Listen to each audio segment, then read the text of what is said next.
Hey, this is Sky. Welcome to my YouTube channel. It's Friday. I'm in the office, taking care of business, paying bills as usual, mind, body, and soul. This is how we get through. Let's just tell some stories today. Hope you guys are going to have a good weekend. Go do something fun. I might try to get out there and do something fun this weekend. I think there's a bike show going on down at Indian. They had one last week at Harley Davidson. It was kind of a dud, but you know, whatever. Get out and see some of the guys.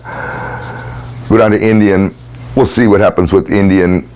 Indian has had a really hard time bringing people onto their lot, having events. They've done several of them during Bike Week that we have here, and it's like nobody goes to it. They had the Rat's Hole show, and that was disappointing, and I hadn't been to the Rat's Hole in a couple years. I took a break from that. We used to enter bikes in the Rat's Hole show all the time. So I go down there and check it out one year, and I was at the Indian dealership for the first time. And I'm sure they were excited to have the Rat's Hole in their parking lot. Well-known show. People from all over the world show up. At least they used to. It was like 10 bikes. There's usually hundreds. There's nobody in the parking lot. Let's talk about cocaine. The cocaine days, 1980s. Cocaine was everywhere. More than weed, depending on where you lived. At that point, I was coming up in D.C., Washington, D.C., murder capital. Marion Barry was our mayor, crackhead mayor. Our mayor was busted on TV with video. They had him on video. They played the video 100 times a day on TV of him in a hotel room smoking big, giant crack rocks, big, giant boulders with some hooker. He went to jail for like 4 months, and he got out and was mayor again. And then he put out these t-shirts that said, "They set me up." And it was like, how could they set you up? There's video of you smoking crack, passing the pipe to a hooker. How did they set you up? But that was DC, murder capital. The place was out of control. And it was a bummer in some ways because there would be a dry season. See, out west in California, there's no dry season with weed.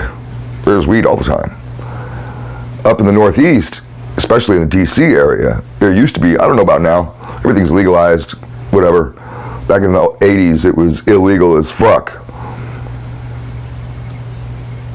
And there'd be a dry season. The cops even advertise it to taunt you. You might see a billboard as you're driving out through Maryland. I would talk about the dry season, and it was no joke. People would stock up, but the cocaine dealers loved it. So everybody would just do coke. You'd have 3-4 months of no weed, so everybody turned into coke heads. Everybody. I mean, everybody. Your mom, your grandma, everybody in town's walking around. Funny thing about cocaine is it makes you happy, I guess, for a little while, at least until you run out. Me and my buddy, I was a teenager. Me and my buddy, he lived in my neighborhood. I hung out with him often, went to his house a lot of times after school. We went to different schools, different high schools, but we hung out after school a lot. And he turned me on to cocaine. He had a great source. He would steal it from his dad. Everybody was doing it. But see, here's the thing, is his dad was selling it. His dad was a normal guy, supposedly. His dad was a big-time coke dealer.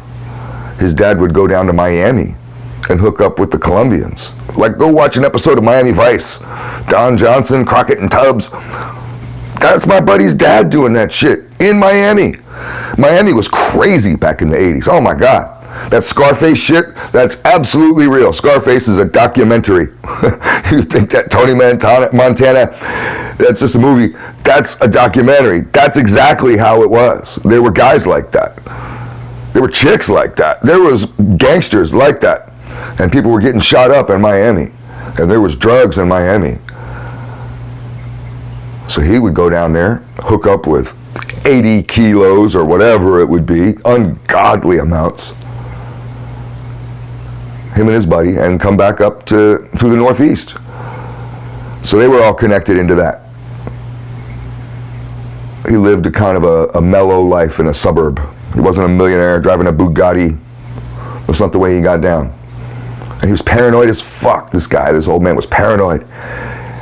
If there was ever like a phone truck or a cable truck or a UPS truck or the mailman drive by, anything like that.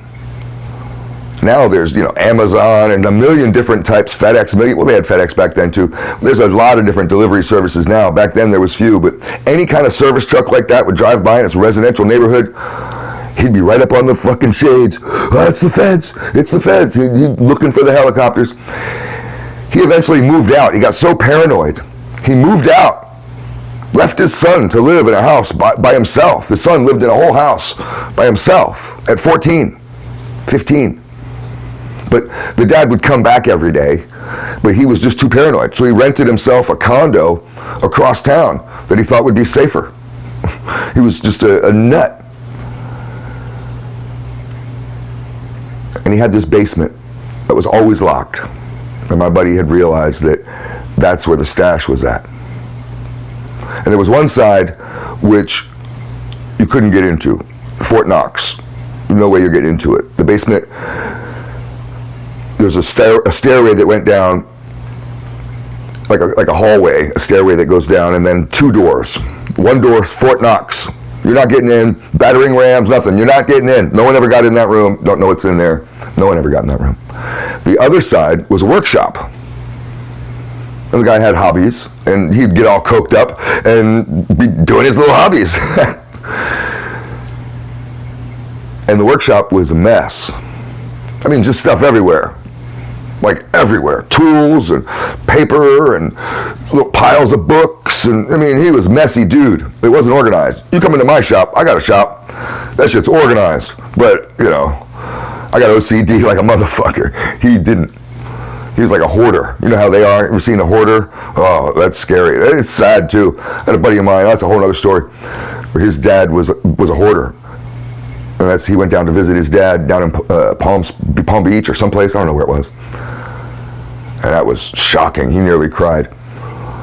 But this guy was kind of like that. You go into the workshop and it would be piles of shit. Projects half done and you don't want to touch it. And he would keep little bags of coke laying around. So we would go in there, break in there, we would start with the same thing every time, have to figure out how to pick the lock. And he was constantly changing the locks, but it would just be with the same lock. He would never fortify it. He could have fortified it like the other door, make it Fort Knox, but he never did. Just made it easy to get into. I guess when he was all whacked out on all his drugs, paranoid as fuck, all jittery, he doesn't need to be opening 12 locks to go in there and work on a project. Make it easy on yourself. I don't know. So we would start picking that stupid handle, pick the lock, got good at it. Me and him both would take turns at it, and I got really good learning how to pick simple locks. So we pick the lock, and we'd get in. There'd always be stuff blocking the door, and we have to make sure we don't bang it around. And the whole time creeping around in there, you can't leave, if there's dust on the ground, you don't want to leave footprints in the dust, so you have to pick a place to stand, because he's going to notice. This guy will notice shit. Even though it was messy, he would notice stuff. My buddy told me one time, because I had moved some papers, touched something, and he was like, oh shit, did you touch that? And I was like, I think so. And he was like, put that back where it was. And I was like, well, I don't know how it was. And he was like, oh, we're going to get busted now. You can't touch nothing. If you move a pencil just a little bit over or something, move that adjustable lamp just a millimeter over, he'll notice. So we would play this game with him. One time we got a little greedy. We stole too much. We took a couple 8-balls. Usually we would take a gram. There'd be a little gram bag laying around here and there. We'd snatch it. He'd never notice. We took a bunch one time. There was a bunch down there. We got greedy. We were like, ha ha, grab it. Let's go do it. Well, he found out. He found out. And he knew it was us. At least he knew it was his son. I came over that afternoon after school, usual thing, go see what's up, see what we're going to get into, kind of trouble we'll get into. and he's out front with his dad, and his dad's yelling mad, and his dad slapped him, or took a swat at him. It wasn't a slap. I don't want to say it was a slap, but it was like a swat, you know, back of the head or some kind of crap. But his dad took a shot at him because he's just mad, and he's not trying to beat his son. They didn't have that kind of relationship.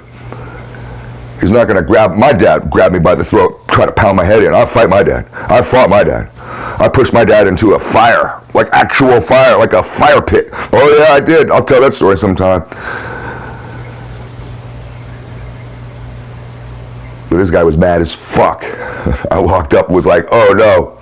I got right up on the yard. I didn't really realize what was going on. I don't know if they were playing around. I don't know what was going on. And he turns around and looks at me. And he's like, were you with him? I put my hands in my pocket and scurried right off. I go walking right back up the street. I get to like 2-3 houses down, and a fucking rock. He threw a rock at me. He missed, but he threw a rock at me. I look back before I started running, because then I was like, I'm going to run off. I look back, and he's in the yard getting ready to, you know, duke it out with his son. I'm sure they didn't fight, but he was mad, chasing his son around, yelling at him. Come here, you know, you motherfucker, you little pinhead. He's just throwing out all kinds of shit. Well, years later, this ends it off. Years later, we're adults. I was in my 30s, I think. I'd already moved out to California, left DC behind, went back out west, that's where my family's from. And I was back in DC, as I used to do. I haven't been up there in years, but I used to go back there to visit. I still got family up there, I just don't go to visit much. But I used to. And I happened to be at a party, and my buddy's dad is there. Him and his dad are both there. Dad's much older, mellowed out. He had been to prison and gotten out, and he was no longer a gangster, or whatever you want to call it. No, I don't call drug dealers gangsters. So I know some of you guys like to think that, but I don't really look at drug dealers as gangsters. Some of them are, oh, absolutely, but not all of them. But he had left that life behind, whatever you want to call it, and we were chatting it up, having a very good conversation. And for some reason, since we were so comfortable in that conversation, I felt like telling him. You know, we used to steal coke from you, right? And he tried to play it off. He was just like, oh, you know, you little punks. So that was you. But then later in the conversation, he fessed up, and he was just like, look, you think I'm stupid? How dumb do you think I am? I'm twice your guys' age. Every thought you've ever come up with, we thought it twice before you were even born.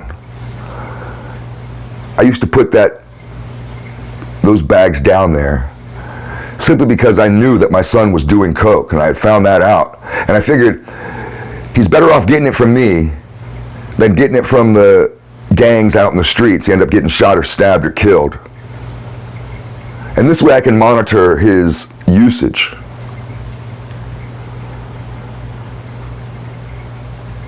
And I had a good laugh. You know, sometimes you think you have freedom.